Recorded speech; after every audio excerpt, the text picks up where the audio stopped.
तुम्हाला काही कळलं? कशाबद्दल? बानूने प्रधानजींना भेटायला बोलवलं होतं. होय, मला ठाऊक आहे. मग तुमचं त्यावर काहीच म्हणणं नाहीये? तिला काही शंका असतील, तिला काही त्यांना विचारायचं असेल. पण हे नियमांच्या विरुद्ध आहे. आपलं असं ठरलं होतं की काही शंका असेल तर सर्वांसमक्ष त्याचे निरसन व्हावे, जाहीर बोललं जावं त्याविषयी. पण तिने नियम मोडला आहे.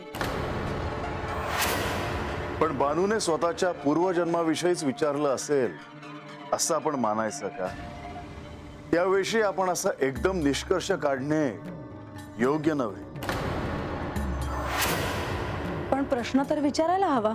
बरं, तुझी इच्छा आहे म्हणून मी विचारेन. माझी इच्छा असेल तर, सत्याचा आग्रह म्हणून नाही. असे का? हा पक्षपात का? मला सांग की तुझं प्रधानजींशी काय नातं आहे? ते बंधू आहेत ना. तसंच बानूने देखील त्यांना बंधू मानलं आहे.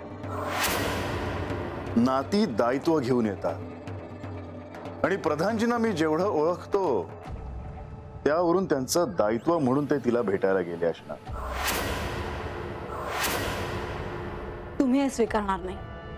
मलाच त्यांना हे विचारायला हवे. अवश्य विचार, पण त्यांचा अपमान होणार नाही ह्याकडे लक्ष दे. माझ्यावरच बंधनं लादता आहात. मी त्यांचा अपमान का करेन? मी त्यांना या संदर्भात विचारूही नाही का? म्हाळसा, तुझ्या क्रोधाला आवर घाल.